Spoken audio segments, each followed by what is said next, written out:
જય માતાજી ને જય શ્રી કૃષ્ણ. Good morning. કેમ છો બધા? મજામાં? શું કરો છો બધા? ચા પાણી નાસ્તો થઈ ગયો બધાને કે શું? અમારે થઈ ગયા છે ચા પાણી નાસ્તો. વાગી ગયા છે 7:30 અને અમે થઈ ગયા છે ફ્રી. તો હવે જો મારે જવાનું છે રવિવારીમાં. તો અમારે જામનગરની રવિવારી તમને બતાવશું. જોજો કેવી છે. અમારે જામનગરની રવિવારીમાં બધું જ મળે, નવું મળે, જૂનું મળે, બહારનું, દેશનું, વિદેશનો બધો સામાન મળે છે. તો અમે બનાવશું વિડીયો બનાવવા જવું છે મારે અને તમને બતાવીશ કેવું છે બધું. જોજો.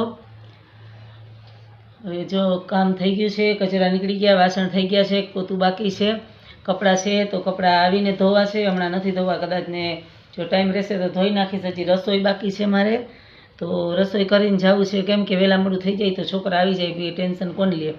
એટલે હમણાં દાળ ભાતનું કુકર મૂકી દઈશ, બટેટા મૂકી દઈશ બાફવા.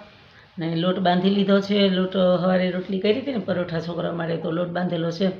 તો રોટલી કરી નાખશું અને પછી જાશું તો નિરાતે ફરી શકીએ. આપણે ટેન્શન ન રહીએ ને મગજમાં.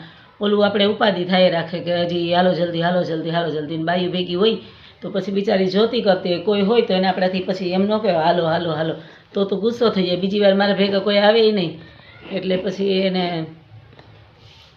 શાંતિથી જવાનું, શાંતિથી આવવાનું. એટલે આપણું કામ પતાવીને ગયા હોય ને તો ટેન્શન ન હોય. ભલે ને રાત થઈ જાય, અંધારું થઈ જાય. એટલે હું તો એમ જ કરું, રસોઈ કરીને જઈશ ને એટલે પછી મારે કોઈને કહેવા પૂરતું ન રહે કે ઝટ કરો. હું પણ ઊભી રહું જ્યાં ઊભા રહીએ અહીંયા. એટલે ટેન્શન નહીં. એટલે હમણાં જો રસોઈ બનાવી નાખીશ ને સોફાના કવર ચડાવવાના બાકી રહી ગયા. જો કાલે સોફાના કાઢ્યા હતા ને તો ધોયા હતા પણ હુકાણા નથી. કાલે અમારે વરસાદ જેવું વાતાવરણ થઈ ગયું, વાદળા એકદમ, તો તડકો હતો નહીં. તો હવે આજે છે ને ફૂલ તપી જાય ને તો મજા આવે. ઓલા હાથ કચરા એવું હોય ને ન મજા આવે ને ઘરમાં. એટલે ફૂલ તપી જાય તડકામાં ને તો પછી આજ તો અટાણમાંથી જો થોડો થોડો તડકો નીકળ્યો છે, સરસ તડકો નીકળ્યો, ઉજાસ જેવું છે.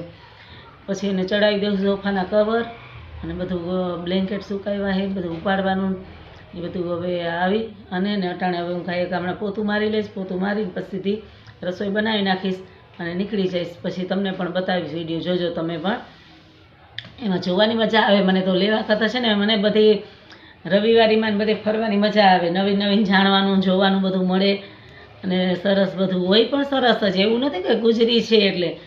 ગુજરી તો નામ હોય. અમારે અહીંયા બધું નવું જ મળે, જૂનું પણ મળે, નવું પણ મળે, બધું બહુ સરસ મળે.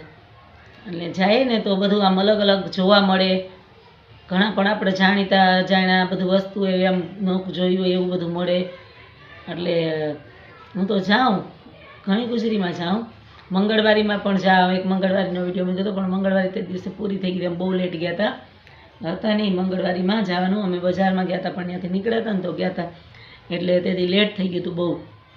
એટલે મંગળવારીમાં પણ એક દિવસ વિડીયો બનાવી. મંગળવારી પણ બહુ સરસ ભરાય છે અમારે અહીંયા. એટલે મંગળવારીમાં પણ જઈશ અને રવિવારીમાં આજે જવાનું છે. પછી રવિવારીમાંથી છે ને મારે એક પાટલો લેવાનો છે. જોકે અહીંયાથી હું ઉપાડવું પડે એટલે બહુ લઈ આવું તો નહીં, કંઈ છેટું પડી જાય અમારે ને ઉપાડવાનું. અમારે બધું અહીંયા મળે જ છે. અમે રહીએ ને ત્યાં પણ સિટી જેવું જ છે, બધું સિટી જ છે. એટલે અહીં બધી વસ્તુ મળી જાય અમારે, એટલે કંઈ લેવાનું નથી. પણ મજા જ આવે. આપણે જવાનું થાય ને બજારમાં ને ગુજરીમાં તો મને બહુ ગમે. બધી બાઈ ભેગા થઈને હમણાં જાહો, મારા શેરીના છે ને 4-5 બાઈ ભેગી થઈ અને જાય બધે. એટલે એવું છે ને કે આજે તો રવિવાર છે તો સાંઈ બાબાના મંદિરે પણ બધા છોકરાઓને રજા હોય ને નિશાળની, આજુબાજુવાળાના છોકરાઓને લઈને બધા એ બાઈને બધા જાહું ને હિંચકાનું હોય ને એટલે છોકરાઓને મજા આવે. એટલે અહીંયા પણ બપોર પછી જો જવાય તો જવાનું છે.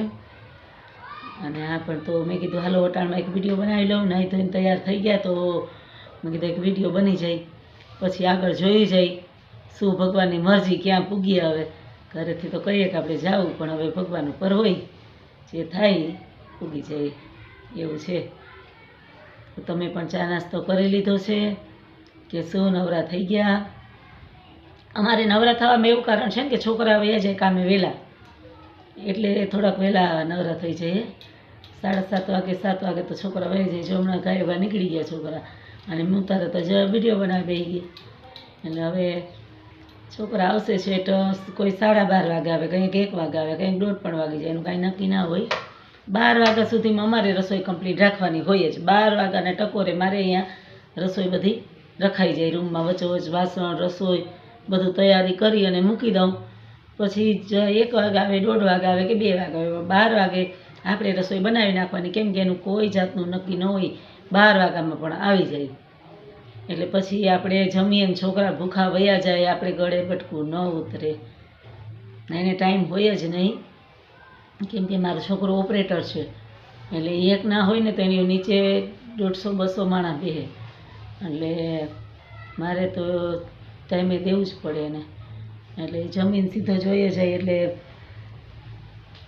ન હોય તો પછી વયો જાય. પછી આપણે બનાવીને પાછળથી કેમ ખાવું, ન ભાવે, જીવ બૈરા ખાખો. એને કરતાં તો હું તો 12 વાગે એટલે તૈયાર કરીને રાખી દઉં, એ પછી જઈ આવે તો ઠંડુ થઈ જાય, ભલે ને ગરમ રહે તો ભલે, એવું છે. સારું, બોલો બીજું તમારે શું ચાલે છે કહેજો ને કોમેન્ટમાં, અને વિડીયો જોજો મારો, ને લાઈક, સબસ્ક્રાઈબ, શેર પણ કરજો, અને કોમેન્ટ પણ કરજો, તો અમને વિડીયો બનાવવાની મજા આવે. અને આજે તળાવની પારે પણ કહેતા હતા ત્યાં જઈ બધું બતાવશું તમને, તો આવજો. જય માતાજી, જય શ્રી કૃષ્ણ. ચાલો તો પાછા મળશું નેક્સ્ટ વિડીયોમાં, કાલે સવારે પાછા મળશું આપણે. હવે કાયમ હું એક વિડીયો રાખીશ નાનો એવો, તો તમે જોતા રહેજો. તો મારે છે ને વિડીયો બનાવવાનું કારણ એ છે કે મારે વોચ ટાઈમ બહુ ઘટે છે, તો આ વિડીયો બનાવી રાખું ને તો મારે વોચ ટાઈમ પૂરો થઈ જાય.